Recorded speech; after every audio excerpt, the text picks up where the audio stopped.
Hello, Empress Tribe. My name is Tiffany. I'm so excited to be here with you today. I have recorded 2 videos for Empress. This is going to be the first one that you watch, and it's going to basically lay the foundations and give you a little bit more insight into what it is that I do as a practicing astrologer. And the next video will be more about the current energies that we're experiencing in the month of May and what that can look like and how you can kind of use that energy. But for this video, I really just want to lay the foundations. Astrology is really important to me. It's something that I have been studying for almost 3 years now. And I don't remember life without it. And I don't want to go back to life without it because it's become so ingrained and something that I'm so passionate about. So as a practicing astrologer, one thing that is offered is a natal chart reading. And that is something that I am diving into. It's really something that lights me up because it's a tool for someone to really understand themselves and get to know themselves on a deeper level. And that's what it was for me. So ultimately, as you know, an astrologer, as someone who is able to read charts or connect with the language of the stars, really it's being a guide. It's looking at someone's chart and offering them things that they knew about themselves in a way that makes a little bit more sense and gives them practical tools and ways that they can use it in their daily life. So I think astrology is so beautiful in that way because we're all connected, and that's what the zodiac is. It's layer upon layer of building energies, and everyone has come into this life with this blueprint, which is the natal chart. So that is something that I would do. I would take a look at your natal chart. I would say, okay, here's what your soul came in here to do, and here's the energy that's available to you. How can we use this to really elevate you and allow you to express your chart to its fullest capacity? And I think it's so beautiful. It's like taking, the Enneagram. If you really resonate with that, that's beautiful. And there are so many tools, and astrology isn't for everyone, and that's okay. I'm not here to push it on anyone. I'm not here to say that it's the end all be all and everyone should look to their natal chart if, all else fails. It's a tool, and it's something that resonates with me really deeply, and it feels more, when I learn it, when I study it, it feels more like a remembrance than a relearning. I'm really dedicated to the practice of connecting to the energies and connecting to my chart in a way that feels good to me. And that's all that I offer when I give chart readings or when I just simply talk about it. The passion just comes out. Sometimes I just completely space out and I'm like, what just happened? Where did I just go for the past 20 minutes? But for those who I've given chart readings for, it seems to resonate. And so I'm going to continue to do it. I'm going to continue to dive into this practice and do it from my heart. So what I'm going to do in this video is just give a brief introduction to astrology. It's going to be like Astrology 101. I'm not going to get too deep. I'm not going to get too crazy because let me tell you, astrology is dense. It is layer upon layer, and I think that's why it's so beautiful and why I'm so drawn to it, because the second I feel like I've got it, like I get it, there's a whole nother layer to add on to it. So it's okay if it feels really overwhelming. It's okay if you're watching this or you watch the second video that I've done and you're like, whoa, take a step back. That's what I'm here for. I'm here to offer teachings and explain things in a way. One of the gifts that I think I have is using metaphors as a way to really help people understand the archetypes, the planets, these things that can be really intellectual or like not rooted in feeling, and then connect them to that feeling. So I'm going to try and keep this short. Sometimes I just talk, so I've got my little cheat sheet right in front of me just so I can kind of stay on track. But what I'm going to do is I've kind of explained why natal charts are important and why it is that I do that. Like I said, it's a key to really help us understand ourselves so that we can express ourselves in our highest form. Our chart really wants to be embodied, and there are a million different ways that we can do this as humans. And I'm going to talk about two key things in astrology. I'm going to talk about the planets, and I'm going to talk about the 12 zodiac. I'm going to run through the planets really fast. Like I said, this is an introduction. If you guys have questions, please feel free to ask questions in the Empowered group, in my Instagram DMs. I am here to teach. I am here to learn. I am here to express this energy however I can. So questions really help because it may be something that I've never dived into and I can help answer them. So the planets. The planets in astrology are the actors. They are the guiding force, right? If we think about our galaxy, we have the sun, which is, if you think of your sun in astrology, I'm a Libra. You are an Aries or a Virgo or a Sagittarius. You're one of the 12 signs, meaning that's where the sun was stationed in the constellation of these 12 zodiacal figures. Now, what most don't know is that, yes, we are our sun sign, but some people don't resonate with that sun sign because there's so many other factors going in and playing into that energy. And that's where the planets come in. So in a person's chart, they have every planet being Mercury, Mars, Venus, Jupiter, Saturn, Uranus, Pluto. There are asteroids. I mean, you can see how it gets really big. They all embody a characteristic from the zodiac. Wherever they were in the universe, when you took your first breath, is your guide, is your planetary team, it's your family, and they all sit in this little house, this little sliver of pizza, I like to think of it as, or a play, and they are all interacting in different ways. So, the planets. Like I said, I'm going to run through them really fast, and then I'm going to talk about the 12 zodiac, and at the end of the video, really tie everything together and see how this can be used, and probably give some personal examples from myself so that you can see how this is appropriate and why it's important to connect to yourself in this way. So the sun is our vital life force. It's what keeps everything going. As a Libra sun, I crave harmony and balance. And I tend to be a people pleaser, right? I don't like discord. So for me, that is my fuel in this lifetime. And then we have our moon sign. And the moon in astrology is where we've come from. It's our lineage, but it's also how we express. It's how we feel. It's how we emote. So my moon is in Scorpio, right? The moon was stationed in the constellation of Scorpio when I was born.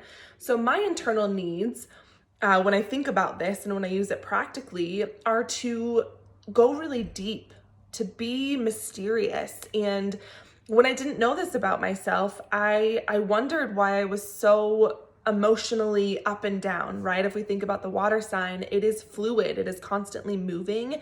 And let me tell you, I feel emotions really deep, and anyone with this placement will. So our moon talks to our emotions. It talks to what we need in this life and how we feel fulfilled. And then we have our rising sign, and the rising sign is, or the ascendant, two interchangeable terms. It's the sign that was rising over the horizon when you took your first breath. So it is the start of your chart. It is the dictator of everything that happens. So it's really important when you look up your chart that you have that exact time of birth, because that's what's gonna lay everything in its perfect alignment. And your rising sign is your outward personality. It is the expression that you give. It's what you've come here in this lifetime to master. So, example, my rising sign is in Capricorn. And so you can start to see how there's layer upon layer, right? And it can get confusing, and that's not what I'm here to do. So I'm gonna just keep it brief and simple. So Capricorn is all about responsibility and leadership and really practical ways to climb a mountain.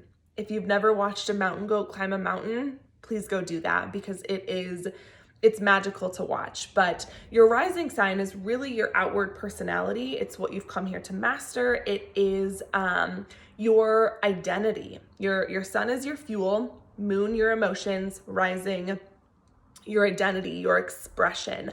It's what people see first. So people could be like, you're a Leo? Like, whoa, I would have never known that. It's because your rising sign could be in something totally different. So those are the top three. And when I do a natal chart reading, that's really kind of what I look at and how I take the chart and start to unravel it, right? We start to think of it as the spiral that can go in so many directions. And then we have Venus, and Venus rules all things love and beauty. It's our feminine aspect for both sides, whether you're male or female. It is how you connect to your feminine energy. Mars, on the opposite hand, is going to be your masculine energy. So wherever Mars is in your chart, whatever zodiacal energy is, radiating around, that is how you are going to express yourself. For someone with a Mars in Aries, they're going to be really quick to act because Aries is fire. It's the first of the zodiac. It's coming out with, zero disregard for anything else. It wants to pioneer, right? Aries is I am. The opposite of that, Libra, is we are, right? So you can start to see how everything kind of works out in its own little alignment. But wherever Mars is in your chart is how you express yourself. It is your masculine energy. I like to think of him as my warrior, my aggressor. And sometimes I have to keep him in check. I'm like, hold on, come back. Like, my Mars is in Libra, so I intuitively and just from who I am and the studies that I've done, I know that I like to really do the pros and cons for every action that I take. So sometimes it can seem like I'm really indecisive, but I'm not. I'm constantly looking at the options and then figuring out, okay, this is the best path to take. So you can see how this becomes really personal, right? If someone has, like I said, a Mars in Aries, they're going to be really quick. But if someone has a Mars in Cancer, which is really nurturing and protective, they're not going to be that expressive, action-oriented person. They may sit back and just kind of make sure that everyone's protected, and their action could look a lot different. Which is why this is so beautiful, because everyone expresses their energy in a different way. And it's fun to learn about the signs and what they mean and how you can best express those energies and what you can do to really honor those planets. And that's something that I practice every day. And I talk a little bit more about that in the second video. Next comes Jupiter. And Jupiter expands everything that it touches. If we think of Jupiter in our solar system, he's big, right? Like Jupiter that was an expression of Jupiter, right? He's like, ooh, I'm expansive. It is this really big energy, and he thrives. I assign gender, just a little side note. I like to think of, the planets with genders, but they can be fluid. So Jupiter expands and it provides philosophy, and he rules hope and all things that are really big. So wherever Jupiter is in your chart is the gifts that he is here to give you, and the fastest way for you to evolve your life's mission. And that's something that we could talk about in a chart reading, what that means. But this is just a basic overlay of two of the most important qualities in astrology. So after Jupiter comes Saturn, and Saturn is the responsible dad-like archetype who is really concerned with responsibility and dedication and hard work. Saturn rules Capricorn, right? So if we know of any Capricorns, Emily is a Capricorn sun. It's that really dedicated energy that is here to portray leadership and really climb those mountains, right? So Saturn is going to be in your chart wherever he is. I currently have a Saturn return happening, and that happens every 28 years. Saturn comes back to the place that it was in your birth chart, and basically it's like a review. It's like your annual, it happens 28 years, so not annual, but it's this sense of, okay, what have you done with your life? I'm stepping into adulthood. I'm 28 years old. I'm stepping into this sense of, okay, I've experienced pretty much everything that life could have to throw at me, and now we're gonna do it again, right? So Saturn, responsibility, karma, time, discipline, and whatever sign he's in is how he's gonna express that. And then we have the outer planets. So the ones that I just went over are the interpersonal planets that are gonna be really cozy to yourself, right? And then we have these outer, so Uranus, Neptune, and Pluto are all going to be generational. And Uranus is really about the expression of self in a way that is not normal or in alignment with society. It's this kind of rebellious energy, and where it is in your chart, like I said, is how it's going to be expressed, and it's generational along with Neptune. So I have Uranus and Neptune both in Capricorn, and anyone who's, 26 to 28 to 30, depending on when you were born, you're going to have those placements too. So you can start to see how it gets bigger. And that in a chart is really what this generation is here to do. So whether it's the millennials or the boomers or whatever, Uranus stays in a chart for 7 years, or in a planetary body or a zodiacal body for 7 years. So it has a lot of time. It's not a fast moving planet. Same with Neptune, and Neptune is your capacity to imagine and to dream and to really see beyond what's right in front of you and get this vast view of everything that is kind of far reaching. And Neptune rules Pisces. So every planetary body rules a zodiacal energy. And then we have Pluto, and Pluto is ruler of the underworlds. Pluto is deconstruction and transformation. So I have a Pluto in Scorpio. Anyone, like I said, is generational. So I'm sure a lot of you watching are either Pluto in Scorpio or Libra, that kind of energy. And that's how we've come here to really face our shadows. Wherever Pluto is and whatever he sits next to is going to illuminate your shadow side. And that shadow side is not something to be looked down upon or shoved into a corner. It's really asking to be seen and to have your light shine down on it so that you can integrate everything as a whole. So there are other aspects of the chart that are very important, but for the sake of this video and for just being really basic and informative, that's what I'm going to go over as far as the planets. Now, I'm going to run through the zodiac signs really fast and just kind of give you a little bit of insight. So like I said, everyone has every element and every zodiac in their chart. I wish I had like a picture of a chart that I could show you. It's something that if you want to talk to me about, we can definitely do that. I can show you what your chart looks like.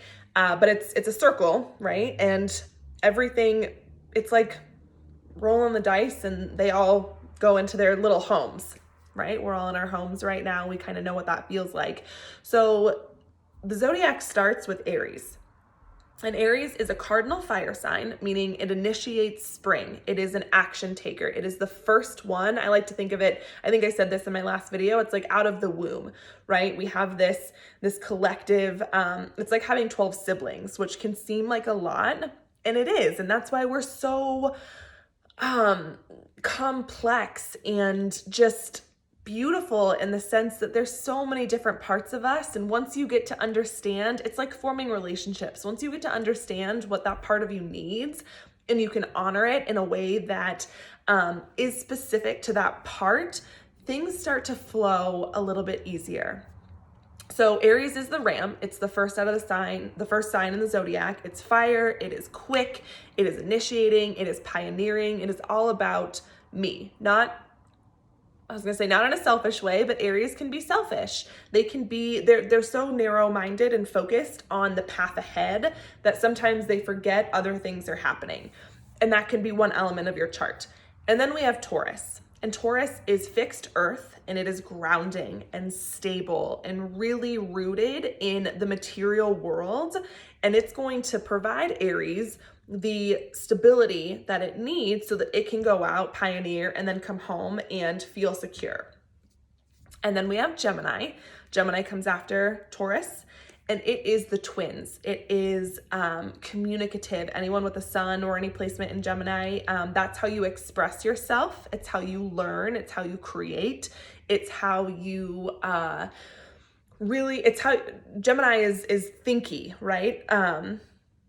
I just realized I didn't talk about Mercury in the planets, or maybe I did. See, this is what happens. I get so confused. Mercury is how you communicate, okay, and how you learn. So if you have a Mercury in Gemini, you're gonna learn really, really fast, and you're always curious. You're always collecting information and really wanting to know everything about anything. Next comes Cancer. Cancer is our first water sign. It is emotional and protective and moody and really nurturing. Wherever your Cancer placement is how you nurture, how you feel, how you care for, and really it's about I feel. The key word for Cancer is I feel. After Cancer is Leo, and Leo is the lion. Leo is the prideful, heart-centered, beautiful lion energy that craves drama, not maybe in the sense of drama, but also dramatic expression, this really creative essence of being bold, of being seen. It loves to be lazy in the sense that it loves to nap. Leos love, they express themselves so deeply that they need a lot of time to recharge. So if you think of lions, they're out there, they're on the hunt, they're on the, patrol, and then they can laze around in the sun for hours and they don't think twice about it. So that's the Leo energy. After Leo is Virgo, and Virgo is analytical and really, really precise, really detail oriented. It's our second earth sign. So it is, it's also mutable, meaning it's adapting. It's going from one season to the next. It's about ready to start fall. So you think of Virgo and they're the ones who are cleaning, they're making sure that everything is in their place. They are really concerned with improvements. They love data and analyzing and problem solving, okay? After Virgo is Libra. That's me. I'm a Libra sun. I also have Mars and Mercury in Libra, so I am familiar with this energy, but Libra is here to harmonize. Their key word is I relate. So they're all about relationships, while Aries, this is our, the first opposite. Aries is about I am. Libra says I relate. I want to have harmonious relationships. I want to connect on a deeper level. And then we have Scorpio. So Scorpio is the second water sign. Scorpio is mysterious and deep and complex. And Scorpio gets a bad rap because they are not afraid of the dark and they're not afraid to tell it like it is. They have those pinchers. If you think of a scorpion, right? They can pinch. They really can express their energy in a way that can feel a little bit off-putting to some, depending on how your charts interact. So give some Scorpios the benefit of the doubt. They have a really big heart. But they are transformative. They are not afraid to do the death and rebirth process. They're ruled by Pluto, so they're constantly transforming, shedding that skin and being born again. After Scorpio comes Sagittarius, and Sag is the last fire sign. So we have Aries and Leo and Sagittarius. And Sagittarius is ruled by Jupiter, and it is expansive. It is optimistic. It has come here. If you have your sun sign or your rising sign in Sagittarius, you've come here to figure out the meaning of life. Their key phrase is I seek. So they are seeking information. It's opposite of Gemini. So, right, we talked about Gemini being really curious. Sagittarius takes that information and expands upon it and really goes deep and loves to travel. Sagittarians love to experience new cultures, new ways of being. So that's a really beautiful energy that anyone with a Sagittarius sun or rising has. And wherever it is in your chart is how you crave adventure. So after Sagittarius is Capricorn, the last earth sign. So I like to think of the evolution of the elements as Pokemon. And it's really funny, I recorded a video yesterday where I talked about that, and I said Pikachu. I've seen Pikachu like 5 times in my Instagram, on Facebook. It's crazy. So it's weird how when you start to connect the energies, the universe brings it to you. But it's this evolution, right? We have Taurus as the first, Virgo, and then Capricorn, and Capricorn brings everything together, creates this really strong, solid structure, and then leads the people, leads the energy, and says, this is the way that we're going. And that's not to say that the Capricorns don't have their times of, if you have a Capricorn sun and you're like, I don't want to be a leader, my Capricorn rising, that's something that I've come here to learn. And let me tell you, it's been a learning process. I'm having to learn how to step into that energy. and how it wants to be expressed. And that's the best part of it, because I can look to my Capricorn placements and say, what do you need? How do I do this? How do I serve you best? And that's kind of how I play out my energy, and how I use my chart. So coming up on the last air sign is Aquarius, and Aquarius is their key phrase is I'm different.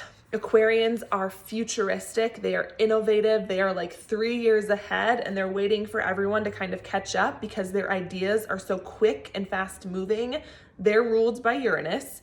So they are constantly innovating and really thinking about the future. They're also very humanitarian. They rule the 11th house, which I haven't gotten into, and I won't in this video, so don't worry about that. But the 11th house is of community. So Aquarius is really futuristic and humanitarian based.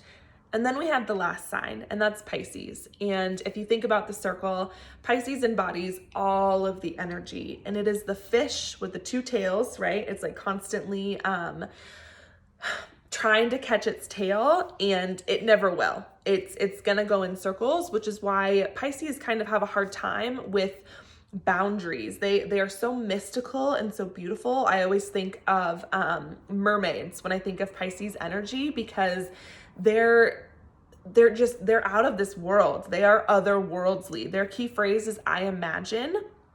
So wherever your Pisces placement is really where you can take your dreams and just blow them out of the water and get them to this height that's like, is that even possible? And Pisces says it is, and we're gonna do it, and we're gonna make this happen.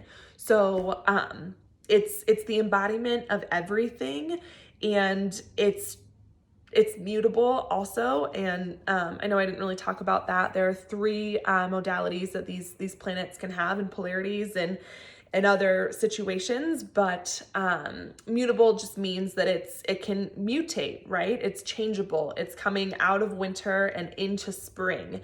So that's the 12 zodiac. That's the planets that I would look at, and I hope that was good information for you, and it wasn't too much, wasn't too over your head. Lays a little bit of foundation, and you can start to understand how every aspect of your chart can be played out in a different way. So, and that's what I'm here to do. I'm here to guide. I'm here to connect whoever is interested in learning more about themselves and more about the zodiac. I would love to connect with you, whether it's in the Facebook group or in my Instagram DMs, however this is going to look. Just know that even if it seems overwhelming, it's a really beautiful tool to get to know yourself on a deeper level. And with the way that the world is going right now, astrology provides a lot of insight, and that's what I talk about in the next video. I talk about retrogrades a lot. We are going to have a lot of retrogrades, and that means that the planets from Earth look like they're going backwards. And, you know, for us in this day and age, I know personally I don't spend a lot of time looking at the sky and like seeing how these planets are moving, but we can feel it. It becomes part of us. And I was listening to a podcast, and they were saying, you know, people come to astrologers because they're like, what's going on in the sky? And she said, what's going on in your life? Because that's what's happening in the sky, right? It's as above, so below, as within, so without. So the more that you can start to understand and figure out, okay, right? We know what Mercury in retrograde is, right? It's become kind of a buzzword. Communication is wonky. Technology is a little bit disarray. Once you start to understand the energy of a planetary body, you can understand what happens when they go backwards, when they backtrack, when they're reviewing. So that's the information that I want to provide to you guys today. I don't want to keep it too long, so I'm going to end this video, but I hope that helps. I hope that it was a little bit more of an insight into astrology, and that it helps you understand the next video and the writing prompts a little bit better. Read all of them. Read all the writing prompts. Go through everything. If you want to pull up your chart and you have an iPhone, sorry, Android users, I don't think that Time Passages has an app for you yet, but you can go online and look at it and just become familiar. Look at the chart and say, whoa, you know, everybody's chart is different. And once you become familiar with yours, it can be like a rabbit hole that you just go down and you're stuck learning about it. And if you have questions, please do not hesitate to ask. And I'll see you in the next video. Okay, thanks guys, bye.